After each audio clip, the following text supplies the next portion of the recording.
Dear learners, welcome back to your educational channel Learn and Educate, where we were studying a few basics about the Income Tax Act 1961. Continuing that series, Section 2, Clause 41A, Resulting Company. As per the provisions of Income Tax Act 1961, a resulting company is a company, which means two or more companies to which the undertakings of the demerged company is transferred in a merger, and the resulting company, in consideration to such transfer of undertakings, issues shares to the whom it issues shares to the shareholders of the demerged company, and resulting company includes a few examples, a few words has been mentioned, which includes a body, local authority, any authority, a public sector company, or a company which has been established, constituted, or formed for the purpose of the demerger, or as a result of demerger, the resulting company which has been created to which it relates.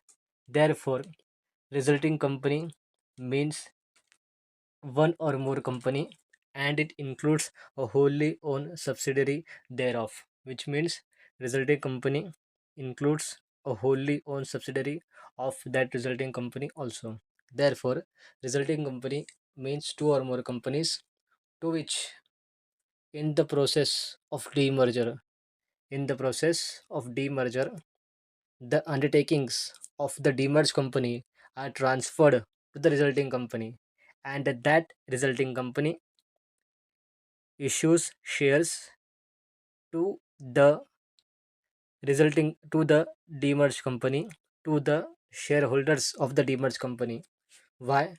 Because in the process of demerger, in discharge of consideration, the resulting company issues shares for the purpose of discharging its liabilities, and that resulting company includes a body, authority, or a local authority, or a public sector company, or a company which has been established, which means to have existed or something for a long time and recognized, generally accepted, constituted, which means to compose, to form, to make, to constitutionalize, to give a legal effect, and established by the law, by the process of law, and formed, where bring together parts or something to create, making or made up of for a specific purpose.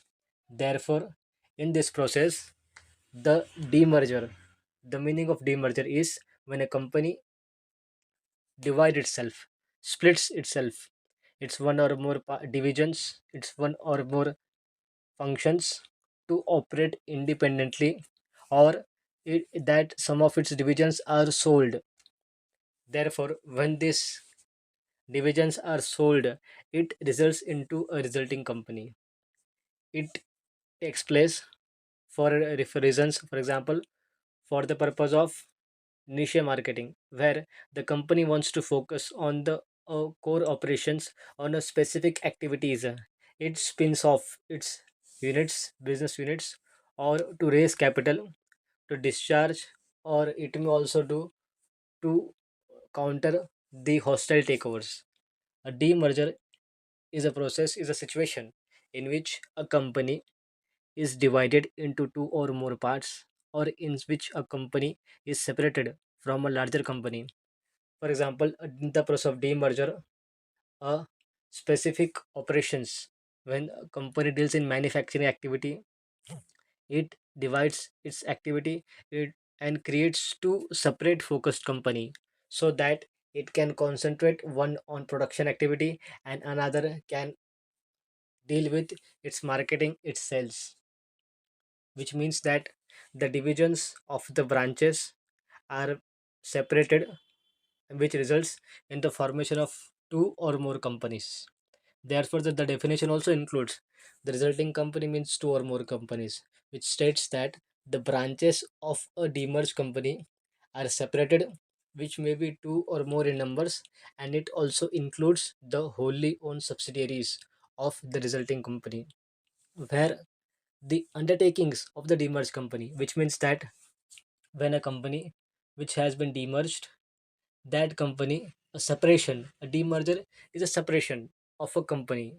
A demerger is a separation of a larger company into several small companies, wherein the all those small companies to whom this section deals, to whom the undertakings of the demerged company are transferred, and the resulting company, in consideration of such transfer of the undertakings of the demerged company, resulting company issues shares to the shareholders of the demerged company and includes any authority. It includes any authority. It includes our body, that is body corporate, body of individuals, associations, or it includes local authority. This resulting company includes a public sector company, a company which has been formed and registered by the government, which has the shares of particularly the public, and which has been a company which has been established, formed, constituted as a result of demerger. Established means having existed.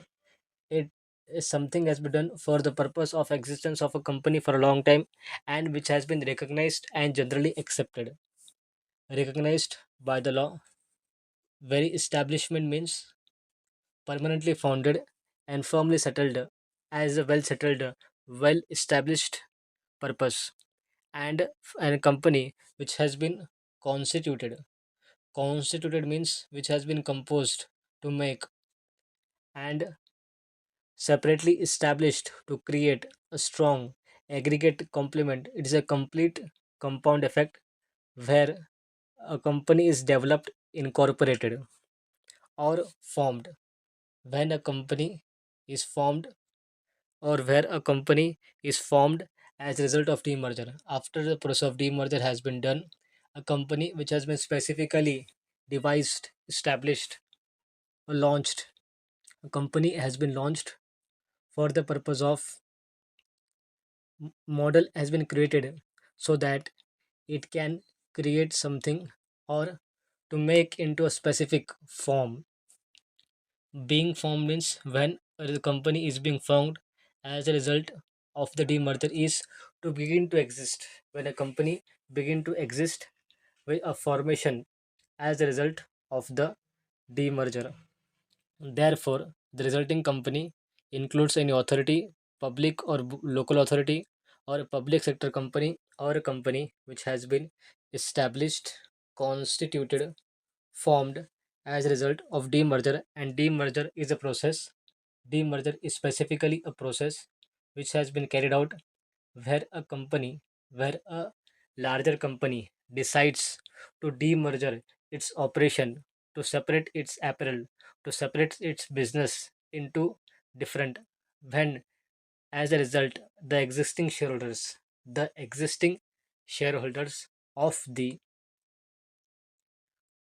demerged company, which means the originally larger company, would receive the shares of the newly formed resulting company. When the company approves a demerger proposal, it splits itself by splitting itself into a two or three distinct companies. Then the first entity who have accepted such proposal would be the demerged company. Secondly, it includes the various other aspects for the purpose of strategic management, for the purpose of financial aspect, for the purpose of operations, where the different activities which are been required to carry on the business, those operations are specifically separated. Why? They are separated only and only for the purpose of and focused attention and to create a niche market. When a business vertical of a main company are being sold off, it is simply the business is transferred by the company and the separated into different companies, and those separated operations result in the establishment, result in the constitution, result in the formation of a company, which is a resulting company as a result of the demerger. Demerger occur generally. It is an appropriate step to spin off, moving the shares in a holding company of the business, which the demerged company, which holds the business to carry out, and then the resulting company, it issues the shares to the shareholder of the demerged company for the purpose of transfer of undertakings done by the demerged company to the resulting company.